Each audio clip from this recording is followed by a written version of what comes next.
সুপ্রিয় দর্শক, Halda front page অনুষ্ঠানে আমি সাইদ চৌধুরী আপনাদের স্বাগত জানাচ্ছি। প্রতি সপ্তাহের মতো আজও আমার সাথে দুইজন অতিথি আছেন। আমার ডান দিকে আছেন আপনাদের সকলের পরিচিত মুখ, সিলেটের বিশিষ্ট আইনজীবী অ্যাডভোকেট মিসবাউদ্দিন সিরাজ। সিরাজ ভাই, আপনাকে স্বাগতম। সাইদ ভাই, আপনাকেও স্বাগতম। মিসবাউদ্দিন সিরাজের আরেক পরিচয় আছে, আপনারা নিশ্চয়ই জানেন। উনি একজন রাজনীতিক, একসময় থুকুর ছাত্রনেতা ছিলেন, ছাত্রলীগের সভাপতি ছিলেন, সিলেটে সেক্রেটারিও ছিলেন, কেন্দ্রীয় সংসদে ছিলেন, আর এখন বাংলাদেশ আওয়ামী লীগের কেন্দ্রীয় সাংগঠনিক সম্পাদক। আজ আমরা তাকে পেয়েছি আমাদের মাঝে। সংবাদপত্র এবং রাজনীতি দু বিষয়ে আমরা কথা বলতে পারবো। আমার বাঁ পাশে আছেন আরেক পরিচিত ব্যক্তিত্ব, সিলেটের সফল ব্যবসায়ী জনাব ইমদাদ হোসেন। ইমদাদ ভাই, আপনাকে স্বাগতম। ধন্যবাদ। ইমদাদ ভাই আমাদের সিলেট চেম্বার অফ কমার্সের একজন অত্যন্ত অ্যাক্টিভ কর্মদক্ষ পরিচালক। তিনি একটি ডেলিগেশন নিয়ে বিলিতে এসেছেন সিলেটে ইকোনমিক জোন প্রতিষ্ঠার লক্ষ্যে। এই ডেলিগেশনে তিনি কোঅর্ডিনেটর। শুরুতে আমরা দেখে নিই আজকের সংবাদপত্রের শিরোনামগুলো। যদি আমি জনমতের দিকে তাকাই, দ্বৈত নাগরিকত্ব আইনের ফাঁকে সুযোগ নিচ্ছেন প্রবাসী নেতারা, গা বাচ্ছি নির্বাচন, ছাড়তে চান না কোনো সুবিধাই, নামে মাত্র পাসপোর্ট সারেন্ডার, রয়েছে তথ্য গোপনের অভিযোগ। আমাদের প্রবাসী রাজনীতিকদের ক্ষেত্রে এই নিউজটি, যেখানে তারা স্বদেশে গিয়ে রাজনীতি করেন কিন্তু কিছু তথ্য, কিছু নিয়ম নীতি গোপন রাখেন। তারপর যদি আমরা সুরমা শিরোনামের দিকে তাকাই, লিড শিরোনাম হয়েছে আরও 10 বিলিয়ন পাউন্ড বেনিফিট কর্তনের পরিকল্পনা। এইটা এই দেশের ব্রিটিশ রাজনীতি সংবাদ। আর একটা দুঃসংবাদ আছে, ব্রিটেনে ভেঙে যাচ্ছে ব্রিটেন স্কটল্যান্ডের স্বাধীনতার প্রশ্নে গণভোট 2014 সালে।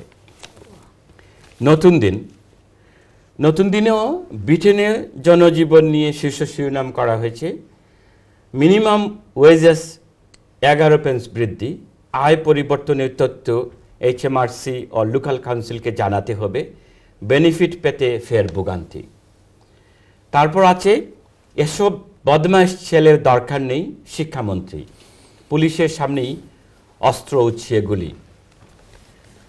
সাপ্তাহিক পত্রিকা লিড শিরোনাম হয়েছে টেলিভিশনে সাক্ষাৎকারের সেই পরিচালক আজম খান, টাকা সুরঞ্জিতের বাড়িতে যাচ্ছিল, আগেও গেছে, আমি নিষ্পাপ, আজমকে চিনি না সুরঞ্জিত। আর আছে ব্রিটেনের সংবাদ, বেনিফিট কর্তনের মুখে এবার পার্ট টাইম কর্মীরা, ওয়ার্কিং ট্যাক্স ক্রেডিট পাওয়া কঠিন হবে, এপ্রিলের পর থেকে পার্ট টাইম চাকরিজীবীর সংখ্যা বৃদ্ধির রেকর্ড, 1.2 মিলিয়ন পার্ট টাইম চাকরিজীবী ক্ষতিগ্রস্ত হতে পারেন। তারপর যদি আমরা সাপ্তাহিক বাংলাদেশের দিকে তাকাই, বাংলাদেশে যাওয়া নিয়ে শীর্ষ সংবাদ করা হয়েছে, বাংলাদেশের নির্বাচনী আমেজে যুক্তরাজ্যে প্রবাসী সম্ভাব্য প্রার্থীদের জোর তৎপরতা।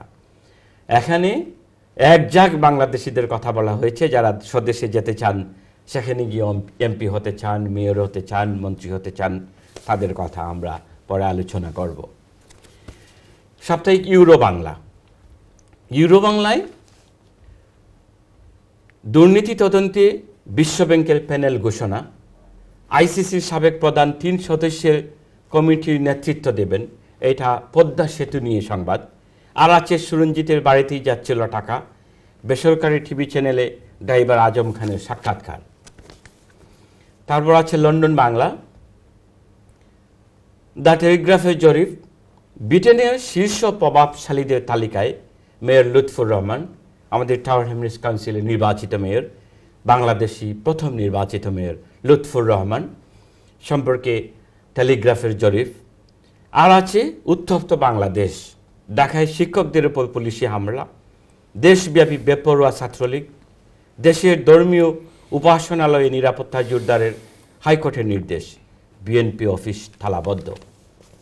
তারপর বাংলা টাইমস, পলিটিক্যাল অ্যাসাইলাম পেলেন তারেক রহমান, যুক্তরাজ্য বিএনপিতে নতুন হিসাব নিকাশ। আর আছে এক্সট্রাডিশন আদেশ ঠেকাতে সব আইনি লড়াই ব্যর্থ হতে চলেছে। বাঙালি যুবক তালহার বিচার হবে আমেরিকায়। তারপরে বাংলা পোস্টেও ব্রিটেনের 100 প্রভাবশালী তালিকায় আবার মেয়র লুৎফুর রহমান। তার মানে গতবারও মেয়র লুৎফুর রহমান এই তালিকায় ছিলেন। তারপর আছে 10 বিলিয়ন পাউন্ড বেনিফিট কর্তনের মহাপরিকল্পনা। আছে লন্ডনে সর্বদলীয় ওলামাদের উদ্যোগে প্রতিবাদ সভা। মহানবী সাল্লাল্লাহু আলাইহি সাল্লামের বিরুদ্ধে নির্মিত ফিল্ম বাজেয়াপ্ত ও নির্মাতাদের কঠোর শাস্তির দাবি। তারপর সংলাপ। বাংলা সংলাপের শীর্ষ শিরোনাম হলো অবৈধ ইমিগ্রান্ট ধরতে এলিগেশন ডাটাবেজ। আর আছে বালাগঞ্জ ট্রাস্টের বালাগঞ্জ ওসমানীনগর আদর্শ উপজেলা সমিতির নির্বাচনের খবর। এই ছিল আজকের শিরোনাম। এখন আমরা যদি জনমত দিয়ে শুরু করি, মিসবা ভাই, জনমতের যে শীর্ষ শিরোনাম করা হয়েছে তাতে মূলত প্রবাসীদের দিকেই অঙ্গুলি নির্দেশ করা হয়েছে। এই দেশেই শুধু নয়, আমেরিকান প্রবাসী বা ব্রিটেন প্রবাসী যারা বাংলাদেশে যান, বিশেষ করে আপনি তো জানেন যে জাতীয় সংসদে প্রার্থী হতে হলে তাকে ওই দেশের নাগরিক হতে হয়। যাদের দ্বৈত নাগরিকত্ব আছে তাদের একটা সারেন্ডার করতে হয়, কিন্তু অনেকে এই কাজটা করেন না, গোপন রাখেন, তথ্য গোপন রাখেন বা সাময়িকভাবে সারেন্ডার করেন, ওইখানে রাজনীতি করেন ক্ষমতাসীন দলে, আর যখন ক্ষমতা চলে যায় তখন ওনারা পাগড়ি চলে আসেন। এই যে এক ধরনের রাজনীতি রিসেন্টলি যেটা পাকিস্তানে ঘটলো, যে পাকিস্তানের পার্লামেন্টে একজন প্রবাসী মন্ত্রী তার এই তথ্য গোপন করেছিলেন, যেটা প্রকাশ হওয়ার কারণে পানিশমেন্ট হয়েছে এবং তার মন্ত্রিত্ব বা সদস্যপদ বাতিল হয়েছে। এই বিষয়টাকে আপনি কিভাবে বিশ্লেষণ করবেন? সাইদ ভাই, আগে আপনাকে ধন্যবাদ। আমি আগে একটু কথা বলে নিই। আমি একটু অসুস্থ, কথা বলতে একটু কষ্ট হবে। এটা আমারও আপনাকে ধন্যবাদ দেওয়া উচিত ছিল, আপনি জানিয়েছিলেন যে আপনার শরীরটা খারাপ, তবু এসেছেন, এই জন্য এনটিভির পক্ষ থেকে আপনাকে অনেক ধন্যবাদ। তারপরেও আসছি, আপনাকে না পেরেও আমি আপনার কথা রক্ষার্থে আমি আসছি। তো আমি আগে একটু কথা বলে নেই। আমি 86-এ ছাত্র অবস্থায় যখন আমি জাতিসংঘে যাই পর্যবেক্ষক হিসাবে, ওইখান থেকে আসার পর আমি লন্ডনে অবস্থান করি 1 মাস। এই লন্ডনে এসে যে অবস্থা দেখছিলাম, এবং আমি অনেকবার লন্ডনে এসেছি, এইবার এসে দেখলাম আমাদের ছেলেমেয়েরা লেখাপড়া এত উন্নত হয়েছে, উন্নতি লাভ করছে, ব্যবসা বাণিজ্যে আমাদের বাঙালি ভাইরা অনেক সফলতার দিকে এগিয়ে যাচ্ছে।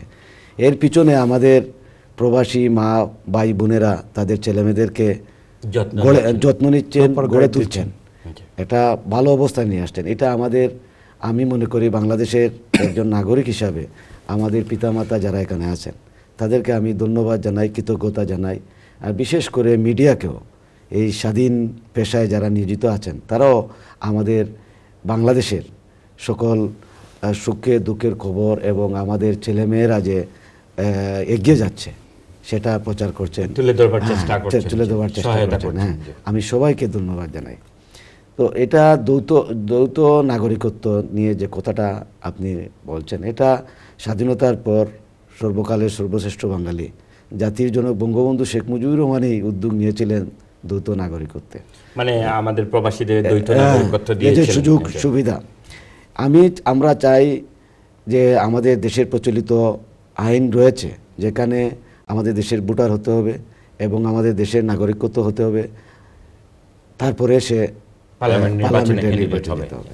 এবং যারা আমাদের প্রবাসী যারা আছেন, অনেকেই এমপি হয়েছেন, অনেকেই মন্ত্রী হয়েছেন, তারা প্রপার ওয়েতে দেশে গেছেন, গিয়ে নির্বাচন করেছেন, মানুষের কাছে মানুষের খেদমত করেছেন, তারা নির্বাচনে অংশগ্রহণ করেছেন, অনেকেই জয়লাভ করেছেন, অনেকেই জয়লাভ করতে পারেন নাই। তো তাদের একটা মহৎ উদ্যোগ নিয়ে তারা এই দেশে গেছেন মানুষের খেদমত করা। এবং বিশেষ করে আমি জানি প্রবাসে প্রতিটি থানায় যারা এখানে বসবাস করেন তারা আমাদের দেশে শিক্ষাক্ষেত্রে অবদান রাখার জন্যে শিক্ষা ট্রাস্ট, সামাজিক ট্রাস্ট, আমাদের দেশে যত দুর্যোগ আসে এই দুর্যোগে সাহায্যের হাত বাড়িয়ে দেন। সেই সময় আজকে এই প্র্যাকটিসটা এখানে আছে। তারা দেশকে ভালোবাসেন বলেই দেশের সকল কর্মকাণ্ডে তারা তাদের মনোনিবেশ দেন। তার মানে সুতরাং তারা বুঝাইতে চাইছেন যে যারা যাচ্ছে, আমাদের যারা গেছে এরা ঠিক আছে, বাট যদি কেউ এরকম করে তথ্য গোপন করে, এই ক্ষেত্রে আপনার কি ফল? না, তথ্য গোপন করলে সেটা তার ব্যক্তিগত ব্যাপার। সে তথ্য গোপন করলে যে উদ্দেশ্য, যে মহৎ উদ্দেশ্য নিয়ে গিয়েছে, এই উদ্দেশ্যটা তো সঠিক ক্ষতিগ্রস্ত হলো।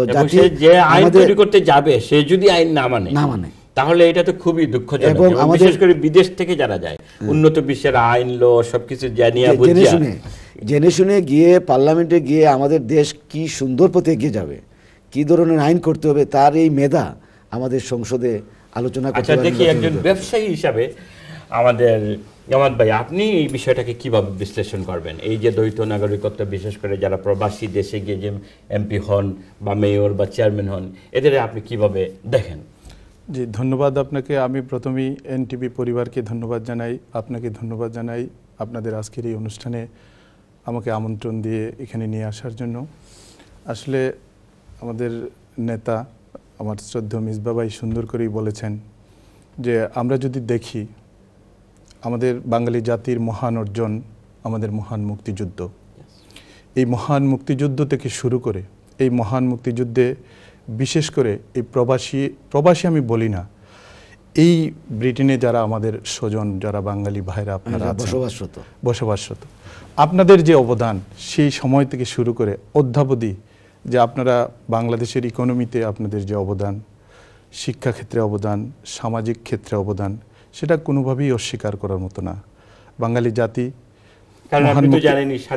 আমাকে শেষ করতে দেন। মহান মুক্তিযুদ্ধের সময় যে অবদান রেখেছেন সেটা চিরদিন শ্রদ্ধার সাথে স্মরণ করবে।